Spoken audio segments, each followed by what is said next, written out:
Hello welcome to Edu Focus रो आउ एक सुंदर क्लास को मु आपन को स्वागत करूची। मु आपनकर ओम सर आपण माने ठीक देखिचंती थंबनेल देखि के आपण माने जानि परुथिबे आज हमें को टॉपिक ऊपर एनालिसिस करिया को जाउचे। इन डेप्थ एनालिसिस करिया को जाउचे नेपाल रे निया नेपाल काहे की जळुची नेपाल इज बर्निंग एई ऊपर आज हमर सुंदर उपस्थापना रहिबो एजु फोकस प्लेटफॉर्म रे। सो पिला माने जो माने भी एजु फोकस प्लेटफॉर्म रे नुआ अछंती से माने डेफिनेटली हम चैनल एजु फोकस ओडिशा को सब्सक्राइब कर दियंतु, बहुत सारा लाइक करंतु एवं सांग मानक सहित ए वीडियो को बहुत मात्रा रे शेयर मध्य करंतु। काहे की जळुची नेपाल रे निया कोन रहिची नेपाल रो असुविधा जहा फल रे आज नेपाल रे क्रांतिकारी आंदोलन मान स्थान नेइची। युवक माने आज राज रास्ता रे कोन रहिची युवक मानकर दाबी ता उपरे आउ एहार इम्पैक्ट आम भारत उपरे कौन रही टोटाल विश्व समुदाय उपरे कौन रही तारी उपरे आमर एक स्वतंत्र विश्लेषण रहिबो। पिला माने कहीं भी वीडियो को स्किप करिवेनी, कंप्लीट एनालिसिस हमें करिबा काहे नेपाल आज जळुची। सो पिला माने प्रथमे जानी रखिबा उचित जे कौन पाई ए आंदोलन रो सूत्रधर होची जेन जेड रिवोल्यूशन जेनेरेशन गोटे न्यू जेनेरेशन सेटअप को नहीं के रिवोल्यूशन न्यू जेनेरेशन जो थे कि पूरा पूरी टीन एज रो पिला माने अडोलसेंट एज रो पिला माने एथिरे शामिल थिले जो माने कि रिवोल्यूशन चाहूतिले नेपाल रे। आउ यार प्रथम सूत्रधर जो माने थिले से माने जने मात्र 32-33 वर्षर युवक क्रांतिकारी युवक माने आगधाड़ी रे थिले जो माने सोशल मीडिया प्लेटफॉर्म को यूज करी से माने डेमोक्रेटिक जो सेटअप रही नेपाल रो जो सरकार रही विरुद्ध रे से माने स्वर उत्तोलन करुले। सो ये घटना हूँ जेन जेड रिवोल्यूशन एटा पिला माने तमे जानी रखिबा उचित। एटा तमर स्टार्ट हेइतिला 8 सेप्टेम्बर रे 8 सेप्टेम्बर रे तमर एटा स्टार्ट हेइतिला पिला माने ए रिवोल्यूशन मुख्य उद्देश्य कौन थिला जे सचेतन करेइबा सरकार को सचेतन करेइबा। कौन सरकार केमती सचेतन हे सरकार कौन असुविधा थिला जे सरकार सचेतन नथिले नेपाल रो सरकार कौन असुविधा थिला नेपाल रे तारी ऊपर आज आमर स्वतंत्र डिस्कशन पिला माने। सो देखो on 18 September 2025 Nepal witnessed mass protest जो प्रोटेस्ट को आमे कहूचे जेन जे रिवोल्यूशन। ए प्रोटेस्ट आसी थिला कौन पाई कौन थिला ए कार कारण आर मेन रीजन कौन थिला पिला माने आर मेन रीजन जदि आमे देखिबा इमीडिएट ट्रिगर पिला माने थिला कारण नेपाल सरकार तांको विरुद्ध रे जो सोशल मीडिया प्लेटफॉर्म रे जहा सबू देखा जाउथला जे केमती सरकार दुर्बल हो जाइचंती सरकार गोटे अनार्कियल सेटअप आस जाइची जहा को लोक माने सोशल मीडिया प्लेटफॉर्म रे ए फोन नु से फोन ए मीडिया रु से मीडिया को घूरी बुलूला जहाँ को सरकार असह्य हो जाऊला जंत्रणा से सी कौन करुले मेन जो स्ट्रीम आमर मेजर सोशल मीडिया प्लेटफॉर्म अच्छी जमती कि फेसबुक हो इंस्टाग्राम हो व्हाट्सएप हो यूट्यूब आउ एक्स भली प्लेटफॉर्म को सरकार बैन कर देथिले। कौन थिला तार ऑफिशियल रीजन्स जदि हम ऑफिशियल रीजन देखिबा जो माने अनरेजिस्टर्ड अछंती एई कंपनी की कौन करागला जो बैन मीडियम रहिला सरकार कौन देखैले ना एमाने अनरेजिस्टर्ड अछंती एमाने टैक्स दउनांती एमाने साइबर सिक्योरिटी को ब्रीच करूचंती फेक न्यूज स्प्रेड करूचंती। सो पब्लिक परसेप्शन एथिरे कौन थिला किंतु मात्र अलगा थिला सरकार सहित पब्लिक परसेप्शन गला नहीं पिला माने सरकार जो कारण देखैले जे आमे एई 26टा मेजर सोशल मीडिया प्लेटफॉर्म को एई कारण सकाशु बंद करूचु किंतु पिला माने बा पब्लिक एथिरे राजी नथिले। पब्लिक एथिरे कौन कहिथिले ना एइटा हमर फ्रीडम ऑफ स्पीच आ एक्सप्रेशन को दबेई दउथला कारण ना आमे चाहूतलु जो करप्शन चलीची गवर्नमेंट रे ताकू ये एक्सपोज कर दउथला सोशल मीडिया ता फल असह्य होई सरकार एई भली निष्पत्ति नैचंदी। एहा थिला जेन जी रिवोल्यूशन प्रोटेस्ट रो मुख्य कारण। सो आ द्वारा कौन हैला कौन थिला आ पूर्वरु कौन थिला लोक माने काहे की ए करप्शन गवर्नमेंट विरुद्ध रे स्वर उत्तोलन करूथिले कारण थिला पॉलिटिकल इनस्टेबिलिटी। कौन थिला पॉलिटिकल इनस्टेबिलिटी काहे की नेपाल ले गोटे पॉलिटिकल इनस्टेबिलिटी रेजिम चली थिला पिला माने कारण आपण माने देखि परिबे मात्र 17 वर्ष भितरे 13टा गवर्नमेंट पिला माने चेंज हेछि। सो एटा निश्चिंत भाव में क्लियरली देखै दउची पॉलिटिकल इनस्टेबिलिटी की देन आपण देखि परिबे वीक गवर्नेंस सेटअप पूरा पूरी ध्वंस पलटि जाइतला जहा फल पब्लिक फ्रस्ट्रेशन बहुत ऊपर थिला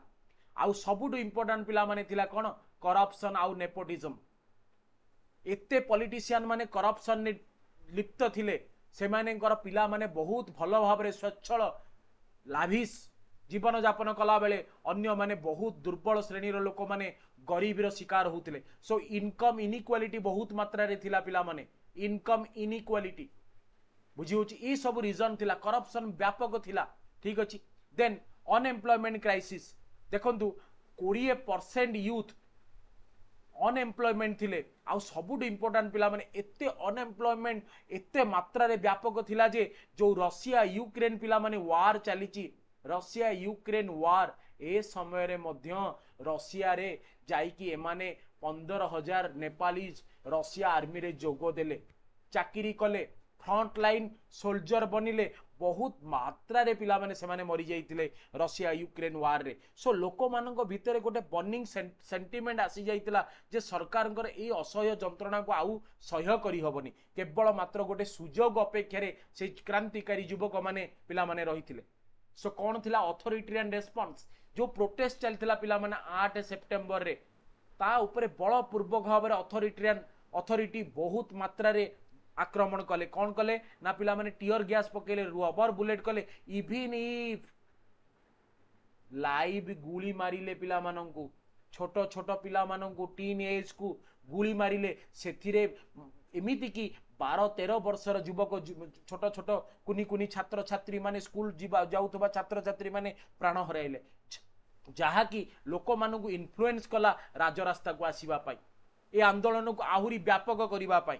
एथिरे प्रायतः 19 रु 30 को लोक पिला माने छोट छोट कुनी कुनी मेधावी पिला माने एथिरे निजर बलिदान कले सो तापरे पिला माने देखिबा कोन थिला आर फॉल आउट बैन कोन आउ सब इकोनॉमिकल कॉन्सिक्वेंसेस कोन थिला ए जो आपण माने जानि चंदी नेपाल गोटे टूरिज्म डेस्टिनेशन नेपाल ले बहुत टूरिस्ट जानती भारत रु तो बहुत मात्रा टूरिस्ट जानती कारण वीसा लागेनी सो जेते बेले कम्युनिकेशन पाई जो आमर सोशल मीडिया रही जदि ब्यान हो पिला माने सो कम्युनिकेशन गोटे गोटे पूरा बंद हो ठीक अच्छी सो ये जो कम्युनिकेशन बंद हो गला टूरिज्म माने रेमिटेंसेस जो पैसा देण नेण ये सब कार्यक्रम बंद हो गला इकोनॉमी ड्रॉप हो गला ठीक अच्छी पिला माने ये सबू कारण ये जो आम देखिले इकोनॉमिक अनरेस्ट हो आउ कौन आमर अनएम्प्लॉयमेंट हो अथॉरिटेरियन रेस्पॉन्स हो आउ पॉलिटिकल इंस्टेबिलिटी हो करप्शन हो ये सबू कारण आ पछरे थिला क्रांतिकार युवक मानू राजरास्ता को आनिबा पाई बुझी होची पिला माने समस्त जानी परुच सो डेफिनेटली आम वीडियो को लाइक कर दबो जदि भल लागुची ठीक अछि नेक्स्ट आ फल रे ए जो सेप्टेम्बर 8 रु 10 भितर पिला माने कोन कोन घटी चलला एते प्रोटेस्ट वायलेंट ऑर्डर को पळैला government offices party headquarter parliament even parliament गोटे डेमोक्रेसी पार्लियामेंट केते बड़ ता भितर लोक माने पहुंची गले तारी भितर लोक माने पार्लियामेंट को भी जाली देले आ सबुठु दुखर विषय थिला पिला माने गोटे पूर्वतन प्रधानमंत्री स्त्री को लाइवली सी ए जो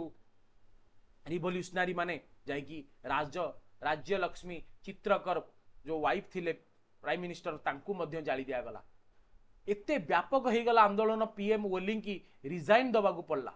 आर्मी की कंट्रोल करिया पई कर्फ्यू जारी करिया को पड़ला इंटरिम गवर्नमेंट गोटे आमे एबे रिसेंटली न्यूज आसुची से माने जो क्रांतिकारी युवक जो जेन जी रिवोल्यूशन अच्छी मेनली जेन जी रिवोल्यूशन ये कौन कला एमाने गोटे वेब प्लेटफॉर्म रे बसिले 4,000-5,000 गोटे लाइव सेशन करी से माने कौन कले तांकर पूर्वतन जो chief justice of supreme court अछंती सुशीला कार्की महोदया को तांकर गोटे चेहरा रूपे आनले अंतरीण गवर्नमेंट तैयारी करिया पई बाहरले एईटा गोटे कॉल फॉर मोनार्की थिला some group push for revival of kingship से माने डेमोक्रेसी का मानिया को राजी नुहंती केते जन मध्य कहले नाई नाई हमर किंगशिप को आण किंगशिप को मेंशन कले किंगशिप को आसु आउ से डेमोक्रेटिक सेटअप रे आमे जाई परिबन हमर पूर्वरु जेमती किंगशिप चलीथिला सेही मोनार्कियल सेटअप को आमे पुणी आनिबा ए विषय मध्य दाबी उपस्थापन पिला माने होची सो ए आंदोलन निश्चित भाव में भारत उपरे प्रभाव पकईची कारण भारत नेपाल गोटे पड़ोसी देश भारतर नेपाल सहित बहुत उन्नत संपर्क थिला मात्र जो केपी शर्मा ओली जी एबे प्रधानमंत्री थिले सी किंतु भारत को ठीक भाव में ग्रहण कर पारुनथिले तांकर प्रो चाइना इनिशिएटिव थिला आंटी इंडिया कैंपेन थिला जहा कि निश्चित भाव में गोटे पॉलिटिकल रिलीफ देइची मोदी गवर्नमेंट को आउ सबुठ बड़ डिस्प्यूट पिला माने इंडो नेपाल डिस्प्यूट को जदि आमे जिबा कलापानी लिपुलेख मैप रो इश्यू कलापानी लिपुलेख एरिया रे नेपाल कहूची ए एरिया आमर थिला सो ए जो ब्लॉकेड थिला कलापानी लिपुलेख ब्लॉकेड मैप रो असाइनमेंट को नहीं कि जगार असाइनमेंट को नहीं कि ए डिस्प्यूट मध्य खत्म हो जिवो बोली पॉलिटिकल लीडर्स माने आशा व्यक्त करूचंदी सो पॉलिटिकल रिलीफ मध्य एथुरु मिलिला भारत को आउ कौन रहा स्ट्रैटेजिक एंगल पिला माने जदि आमे देखिबा strategic angle in terms of geopolitics जदि आमे देखिबा इंडिया रो चाइना रो rivalry in Nepal continues only hard leaned heavily on China and border road initiative projects strategic angle जदि देखिबा जो चाइना तार जो रैम्पेंट ऑर्डर रे जो विस्तृत भावना नहीं कि बाहर माड़ी चलीची से बॉर्डर रोड इनिशिएटिव जो थे नेपाल बहुत पुंजी निवेश करथिला नेपाल देई कि मध्य बॉर्डर रोड इनिशिएटिव जिबार थिला या मध्य स्टॉप हो जाई पारे एमती भी स्पेकुलेशन जा लागुची एमती भी लोक माने जियोपॉलिटिक्स एक्सपर्ट माने भाबुचंती साइलेंट चाइनीज रेजिम ए जो डेवलपमेंट्स रहिला revolutionary development by Gen Z protest सेथिरे मध्य चाइना कौनसी अंश ग्रहण कलानी केपी शर्मा ओली की बंचेया पई चाइना आगु को आसिला नाही चाइना कौन रहीगला साइलेंट रहीगला न्यूट्रल रहीगला एटा मध्य कौन सूचौची गोटे कनसेंट सूचौची जे केपी शर्मा ओली रेजिम को रिमूवाल करिया पई मध्य चाइना रो षडयंत्र थिला कि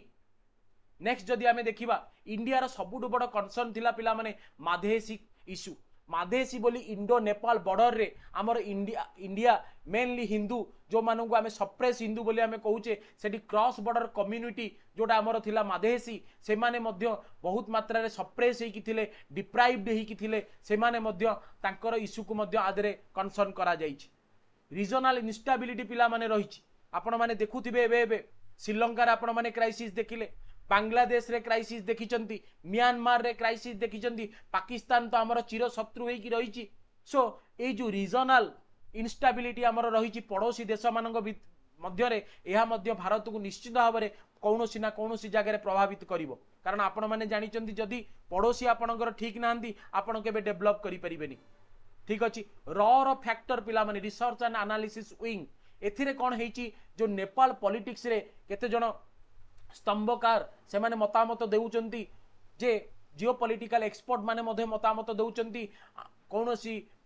विदेश गणमाध्यम मन मतामत दौरान जे भारत रे एथिरे र एजेंट र बहुत बड़ भूमिका थिला ए आंदोलन को आगु को बाहर करिवा पई आउ केते जण मध्य मतामत दौरान जे अमेरिका रो एथिरे रोल अछि भारत को गोटे सबक सिखेबा पई मात्र किंतु आमुको एथिरु कोन सिखिबा को पड़िबो पिला माने गोटे गणतांत्रिक राष्ट्र को कौन एथुरु शिखिया को पड़िबो प्रत्येक व्यक्ति विशेष प्रत्येक राजनैतिक दल प्रत्येक राजनैतिक व्यक्तित्व को एथुरु एया शिखिया को पड़िबो जे आमे 21 सेंचुरी आज आसी पहुंच जाइए जो थे साइंस टेक्नोलॉजी आर्टिफिशियल इंटेलिजेंस बहुत मात्रा रे अग्रिम स्थान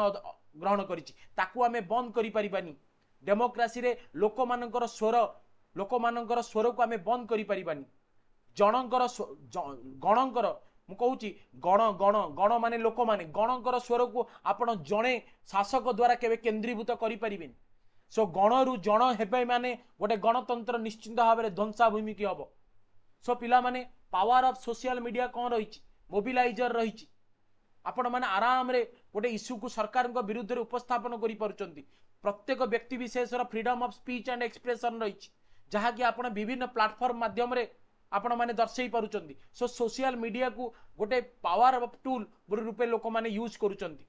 सो आकु आमे कहूचे आजिकली मीडियाक्रासी कहूचे democracy can be enhanced by mediacracy जदि मीडिया आगु को आसीबो जोटा को आमे गणतंत्र चतुर्थ स्तंभ रूपे गणना करूचे सी आगु को आसीबा दरकार ताकू आपण बंद करि परिबे नाही सेमती सप्रेस करि परिबे नहीं वॉइस ऑफ बैकफायर जदि जणे रेजिम को जणे शासक को जणे गणतंत्र रो शासन ने बसतिबा शासन गादी रे बसतिबा सरकार को जदि विरोध न हबो जदि सरकार तार ठीक से आभिमुख्य को पोषण करें लोकों पाखे पहुँची पारे तेज डेफिनेटली सी लोकंर राग रोषर शिकार हेबे। सो यह देखा सरप्रेसिंग आपण करें भॉइस को कारण जदि आपण ब्यान करूचंती रिप्रेशन करूचंती एटा कौन हो ना स्ट्रंगर प्रोटेस्ट को लीड करिवो। आपण जदि लोक को चापी देबे ब्यान करदेबे रिप्रेस करदेबे यह स्ट्रंगर प्रोटेस्ट को आह्वान करिवो जहाँकि नेपाल लो डेमोक्रेसी रे आमे नेपाल लो एग्जांपल ले आमे देखि परिबा।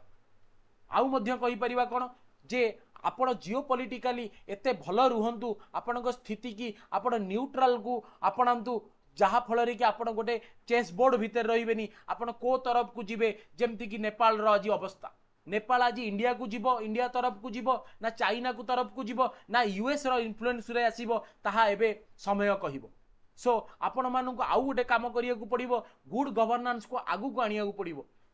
गुड गवर्नेंस आसिले ही आपण माने देखि परिबे गोटे डेमोक्रेसी आगु को बढ़ी परिबो फोर रन हेई परिबो। सो केमती आमे गुड गवर्नेंस आनिबा पिला माने करप्शन को कमेया को पड़िबो अनएम्प्लॉयमेंट को कमेया को पड़िबो नेपोटिज्म ऑर्डर को मध्य कमेया को पड़िबो जहा फल रे डेमोक्रेसी रे इक्वालिटी आसीबो इक्विटी आसीबो जस्टिस आसीबो। सो सोशल जस्टिस को आगु को नबाकू पड़ो। सो ग्लोबल डिलेमा कौन रही पिला माने जे सोशल मीडिया रे हमर कौन दरकार आमे जहाँ पारुचे पठेई दउचे। सो हमको सोशल मीडिया रे रेगुलेशन आनिवा दरकार जेमती कि बेसी फेक न्यूज जाई परिबोनी ए विषय रे निश्चिंत भाव में सोशल मीडिया रेगुलेशन आसीबो निहाती आवश्यक रही जोटा कि गोटे चैलेंज है आज उपस्थापित होइछि। किंतु बहुत सारा पॉलिटिशियन माने मतामत देइचंती यह कोन आगु को भारत रे हेई पारे भारत रे कोन एमती निया जली परिबो मतामत आपण माने निश्चिंत भाव में कमेंट सेक्शन में देबे मु आशा रखुछि। किंतु इंडिया गोटे स्टेबल डेमोक्रेसी इंडिया रे गोटे स्टेबल डेमोक्रेसी अछि गोटे आ पॉलिटिकल मिलिटरी अछि जो मिलिटरी रे आपण पॉलिटिक्स को शामिल करि परिबे नाही। सो एते संभव नुहे एई टाइप रो गोटे रैम्पेंट ऑर्डर रे आपण जाई कि सुप्रीम कोर्ट भीतर पसी जिवे आपण जाई कि लोकसभा विधानसभा भितर पशिजे ए टाइप काम इंडिया रे बोध हुए न पारे। किंतु यह एक सतर्कर घंटी प्रत्येक सरकार प्रत्येक गणतांत्रिक नेशन पाई जे से माने लोक मानकर स्वर को शाणित स्वर को दबेबा उचित नुह लोक मानकु स्वर को सुनिबा उचित श्रोता भली सुनिबा उचित। सो गणरू केबे हेले जन को जीवा उचित नुह केबे हेले गोटे डेमोक्रेसी अथॉरिटियन रेजिम को आपणेबा कथा नुह। सो आउ गोटे सरकार प्रति सतर्क घंटी एथिरे रहिछि ए रिमाइंडर रहिछि पिला माने आपण माने यूथ को नेशन बिल्डर हिसाब रे जते बेले नौचंती सेते बेले आपण माने अनएम्प्लॉयमेंट को कमेया को पड़िबो करप्शन को कमेया को पड़िबो डिजिटल सेंसरशिप मध्य आनिया को पड़िबो। कारण जदि आपण डिजिटल सेंसरशिप आनिबेनी अनएम्प्लॉयमेंट को कमेइबेनी करप्शन को कमेइबेनी तेबे एटा गोटे फर्टाइल ग्राउंड पिला माने फॉर रिवॉल्यूशन गोटे उर्वर जमी भलिया काम दब रिवॉल्यूशन को जन्म देबा पई अनेक अनेक रिवॉल्यूशनरी एथिरे जन्म नेबे एवं गोटे गोटे सरकार को निश्चित भाव में तलितलांत करिदेबे। जदि ये वीडियो आपण मानू ए इनफॉरमेशन जदि आपण मानू भल लगी तेज डेफिनेटली आम चैनल एजुफोकस ओडिशा को लाइक करेंगे एवं शेयर करेंगे एवं जदि नुआ अच्छा आम चैनल सब्सक्राइब करेंगे। रहुची नमस्कार जय जगन्नाथ।